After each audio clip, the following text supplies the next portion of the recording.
Channel Orang Indonesia di Taiwan. Video hari ini masih sama Gerald.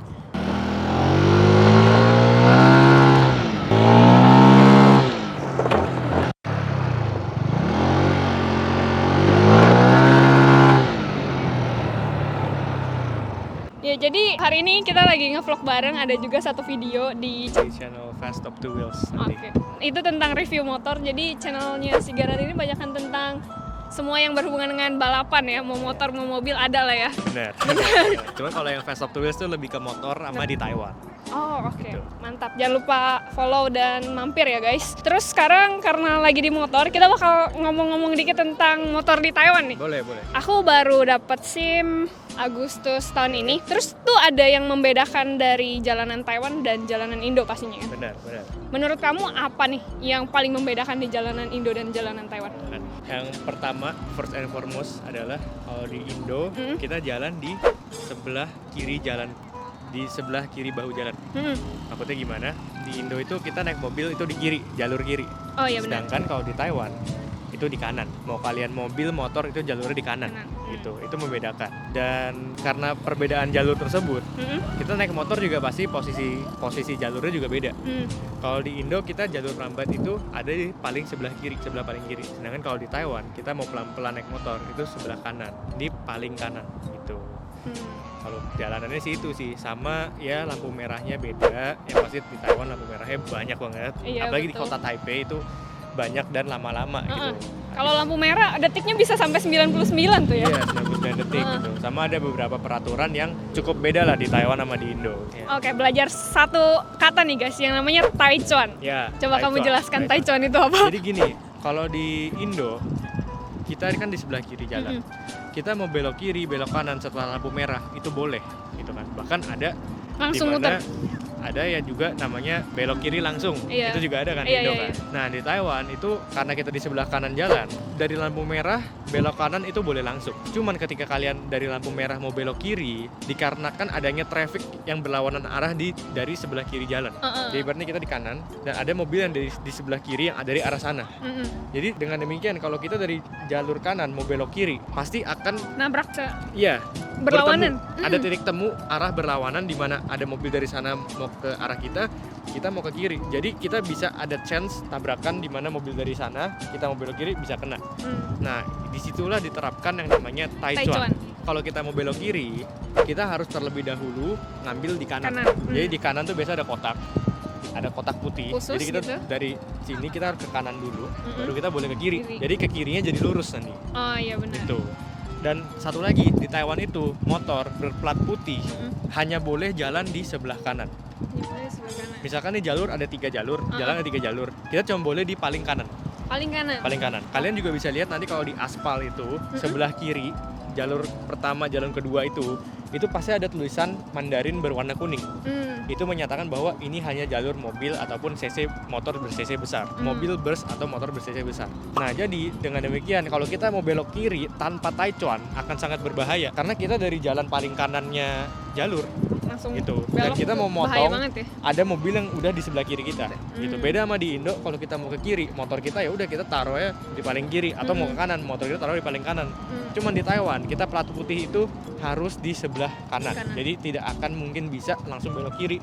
Makanya diciptakannya Taichuan itu untuk safety dan untuk menjaga keamanan lalu lintas gitu. Oke, abis plat putih, di atasnya plat putih ada plat apa lagi tuh? Di Taiwan motor apapun, mau matic, manual dan sebagainya, yang cc-nya di bawah 250 cc atau dengan kata lain 249 deh paling besar, itu dikategorikan plat putih. Plat putih. Gitu. Oh sorry, masih ada lagi satu plat yang di bawah plat putih. Plat hijau. Ada namanya plat hijau. Plat hijau itu adalah motor yang ber-cc 0 sampai 49 cc. Oh, sampai 49. Sampai 49, atau mau di round off ya 50 gitu. Cuma biasa di STNK 49 cc. Nah, itu adalah motor plat hijau atau motor elektrik yang full elektrik kayak Gogoro, atau ada Kymco yang baru elektrik, Yamaha elektrik. Motor listrik lah ya. Motor listrik itu plat hijau gitu. Dari plat hijau baru ada plat putih. Plat putih itu berarti 51 cc sampai 249 cc. 249. 249 cc. Oke. Gitu. Mau motor kalian matic, manual, moge, mocil semua Kecil. hitungannya plat putih. Oke. Gitu. Tapi kalau cc kalian udah 250 cc di STNK, kalian udah masuk ke plat kuning. Plat kuning. Iya. Yang membedakan plat putih dan plat kuning selain cc-nya apa? Perlakuan kita di jalan, hak dan wewenang kita di jalan juga berbeda. Dimana di plat putih itu kita lebih dibataskan hak dan wewenang kita. Dimana kalau plat putih, kayak tadi yang aku bilang, kita hanya bisa jalan di Kanan. jalan motor, hanya bisa di jalan paling kanan. Sedangkan kalau kita udah di 250 cc up atau plat kuning, itu kita udah boleh mendapatkan hak untuk jalan di jalur mobil. Jadi boleh ikut jalur mobil? Benar, boleh di jalur mobil, boleh masuk tol juga. Oh, Gitu. Kuning dan merah. merah. Gitu. Oke. Tetapi on the other hand, kerugian plat kuning adalah sama, pajak kalian itu jauh lebih mahal. Lebih tinggi pastinya Jauh lebih ya. tinggi. Motornya juga pasti lebih mahal ya. Benar. Pajak kalian lebih tinggi dan biaya parkir kalian itu sangat tinggi. Lebih mahal dari plat putih soalnya. Iya, kenapa? Karena plat kuning itu sudah diberlakukan seperti mobil. Uang parkirnya sama kayak parkir mobil berarti. Bahkan kita tuh nggak boleh parkir di parkiran motor kalau udah plat kuning. Jadi kita harus parkir nih, kayak parkiran mobil. Jadi motor kalian mungkin motor misalkan Ninja 300 atau Yamaha R25 atau R3. Itu kalian harus parkir nih di sini. Satu spot ini buat kalian, ini parkiran mobil. Ikut parkir mobil lah intinya ya. Jadi ya kalian dengan Seharga otomatis mobil tuh. harganya kayak harga mobil parkirnya. Kalian nggak boleh parkir di parkiran motor tuh, nggak boleh. Dan kalian juga kerugian lainnya adalah kalian itu lebih ketat jadi di Taiwan tuh ada semacam uji emisi per tahun dan ada juga uji layak kendaraan yang per tahun. Kalau umur motor kalian sudah di atas 5 tahun. Kalau untuk motor plat putih, kita hanya untuk motor yang di atas umur 5 tahun, itu kita hanya harus namanya Yen Haichikwan atau dalam bahasa Indonesia itu uji emisi knalpot. Tapi kalau yang udah plat kuning, itu per 2 tahun dia juga harus ada uji layak kendaraan. Per 2 tahun? Per 2 tahun. Uji emisinya per tiap tahun, seperti plat putih, tetapi per 2 tahun kalian juga ada uji kelayakan kendaraan. Oh, ada dimana ujian plusnya gitu rem ya? kalian dicek, lampu kalian dicek, ibarat motor kalian semua dicek. Dan kenapa aku bilang ini ribet? Karena di Taiwan sebenarnya motor ataupun mobil apapun itu tidak boleh dimodif.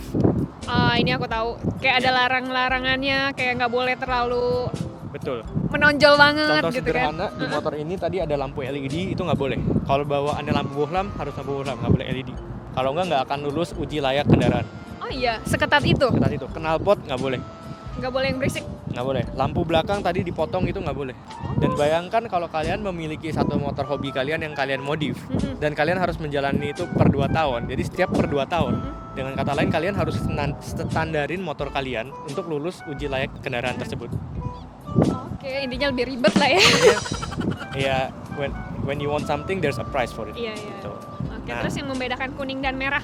Ada lagi plat merah. Plat merah itu adalah di mana cc-nya sudah di atas 549 cc. Atau ya 550 cc berarti. Jenis-jenis motornya kalau yang plat merah yang kamu tahu apa tuh? Plat merah itu BMW yang gede-gede gitu? yang paling simpel adalah Yamaha T-Max. Yamaha T-Max itu pernah keluar 2 kali. Yang pertama itu 530 cc, dia masih kategorinya plat kuning karena masih di bawah 549 cc.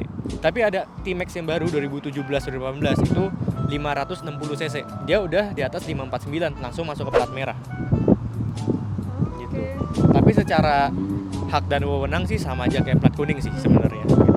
Oh, jadi merah Tapi dan kuning. merah juga ada beberapa tol yang mereka boleh ikutin. Ada beberapa tol yang kuning masih nggak boleh sebenarnya. Oh, jadi tol itu juga dibagi ya. Ada yang Benar. kuning boleh, ada yang Benar. merah doang yang boleh. Benar sekali. Oke, seribet itu ya kuning dan merah. Oh ya, kalau misalnya ujian SIM, yang aku tahu waktu aku ujian kemarin tuh ada yang 50 cc dan ada yang Taiwan tuh bilangnya putong. Nah, aku tuh yang putong, yang plat putih. Iya. Terus kalau misalnya motor listrik pun di Taipei juga harus ujian Iya. SIM. Benar. Iya kan? Nah, kalau misalnya yang kuning dan merah gimana tuh? Nah, untuk plat kuning itu kita harus memegang dahulu SIM dari motor plat putih selama 1 tahun. Sama 1 tahun baru boleh ujian lagi buat plat kuning. Benar, baru kalian boleh apply untuk ujian motor plat kuning. Jadi dengan kata lain, kalian mau beli Yamaha R3, kalian harus punya dulu 1 motor, kamu dapat SIM plat putih, kamu pegang 1 tahun, baru kamu boleh apply yang plat kuning. Oh, jadi untuk tahapan-tahapannya harus punya dari yang plat putih dulu ya? Iya. Oke, kalau misalnya untuk pesan-pesan buat aku nih yang baru mau masuk beli motor segala macam, ada nggak tips atau apa ya saran gitu? Saran ya. Pertama, kalian harus consider dulu budget kalian berapa. Habis budget kalian udah dapet kurang lebih berapa, lalu kalian juga harus tentukan tujuan kalian beli motor tuh apa. Gitu. Kalau misalkan kalian memang tujuannya hanya untuk kerja, hanya untuk apa, ya belilah motor yang convenient dan reliable gitu. Kayak to be honest, motor ini keren, kenceng, cuman bensinnya boros, sama bodinya juga gede. Jadi buat kalian yang apalagi di kota Taipei, macet-macetan, siap pergi kerja, siap pulang kerja macet-macetan, bawa motor ini agak sulit. Agak kurang cocok gitu lah ya? Agak kurang convenient aja. Ya gede, parkir susah. Iya, parkir gitu susah. kan? Iya, jadi ya tentukan dahulu kalian maunya apa sih motor itu. Cuman kalau misalkan kalian memang udah terlanjur cinta sama modelnya, ya udah go for it. Tapi kalian harus tahu juga bahwa di balik keenakannya ada kekurangan juga gitu. Iya, oke, aku tambahin sedikit ya. Kalau misalnya di Taiwan ini selain beli motor yang lumayan mahal, alias kalau di Taiwan beli 1 motor, di Indo tuh bisa beli 3 motor. Jadi sebelum beli motor menurut aku pertimbangan aku saat ini juga biaya bensin, biaya paoyang atau maintenance dan juga biaya parkir segala macam. Dan di Taiwan ini kayak menurut aku ya termasuk untuk wilayah parkirnya tuh lumayan sempit gitu. Jadi untuk motor-motor gede kayak gini lebih susah parkir kalau di Taipei. Bener banget. Kayak gitu. Bener. Setuju?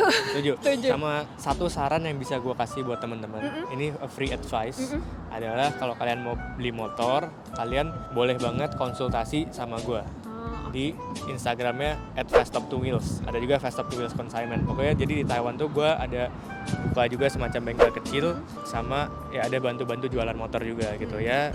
Ya kita bisa bantu untuk sharing-sharing dulu ya. konsultasi gitu ya, daripada udah terlanjur misalkan malah dapat kondisinya kurang bagus atau harga terlalu mahal atau gimana gitu. Oke, nanti linknya akan gue taruh di deskripsi ya guys. Iya, kali aja membantu kalian orang Indonesia di Taiwan juga terus mau beli motor masih bingung atau masih perlu arahan, boleh juga mampir-mampir ke Instagramnya untuk konsultasi dulu.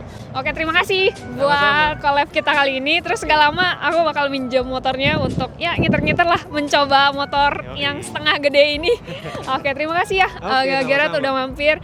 Terima kasih buat kalian yang udah nonton. Jangan lupa like, comment, subscribe, dan juga follow kita di Instagram. Dan Gerard ini juga punya YouTube, jadi kalian bisa mampir-mampir juga untuk lihat-lihat seputar motor lah ya. Boleh banget. Oke, terima kasih. Sampai jumpa. Bye.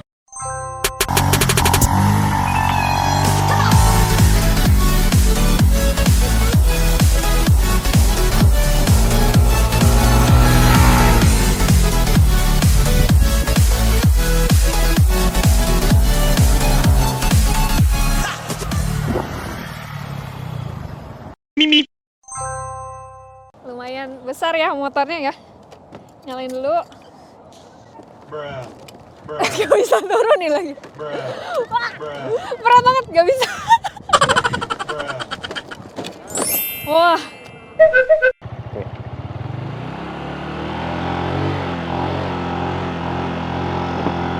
Pelan-pelan dulu ya. Enggak, masalahnya kamu kayak mau jatuh dah. Oh iya. Enggak lah. Enggak ya, aman kan?